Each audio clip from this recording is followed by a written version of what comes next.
Assalamualaikum warahmatullahi wabarakatuh. Perkenalkan, saya Hafsyah Meza Lesani dengan NIM 2210862033. Pada video kali ini, saya akan membahas tentang inovasi dan masa depan ekonomi Indonesia di era digital. Nah, apa inovasi untuk ekonomi Indonesia di era digital?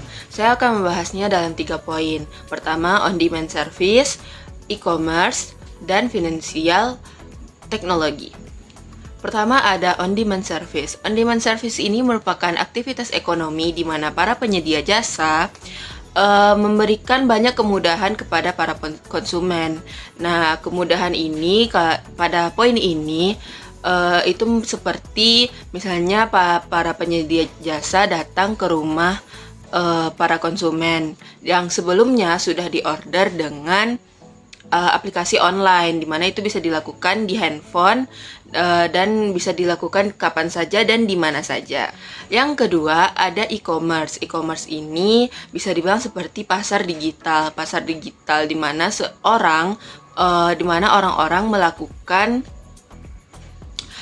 transaksi ekonomi secara online. Jadi di sana ada pasar yang menyediakan barang-barang, memberikan banyak pilihan dan memberikan deskripsi tentang barang-barang yang mereka jual. Lalu konsumen akan datang ke layanan online tersebut untuk memilih barang-barang apa saja yang bisa dibeli dan nanti akan dikirimkan melalui kurir atau paket.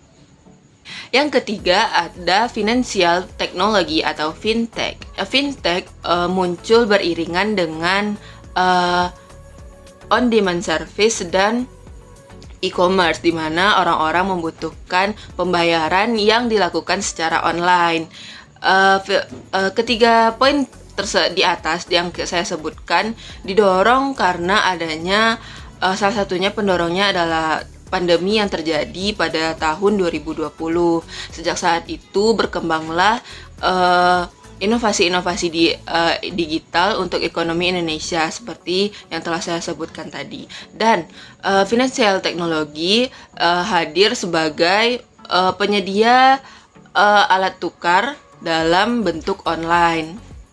Yang beberapa fintech yang kita ketahui pada hari ini, misalnya Flip, M-Banking, beberapa bank sudah mulai membuat banking secara online.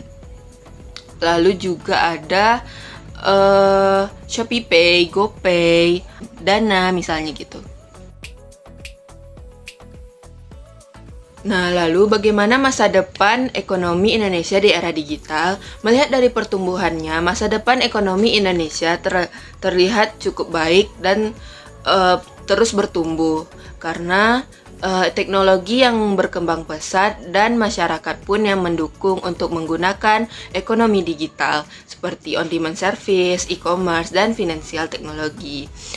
Ketiga hal ini sangat membantu pertumbuhan ekonomi Indonesia yang dimana sebelumnya secara offline belum tentu akan ada pertumbuhan secepat ini karena dengan kemudahan-kemudahan yang diberikan di era digitalisasi seperti saat ini, pertumbuhan ekonomi dapat berjalan cukup pesat karena kemudahan yang diberikan. Sekian yang dapat saya sampaikan, kurang dan lebihnya mohon maaf. Terima kasih sudah menonton. Assalamualaikum warahmatullahi wabarakatuh.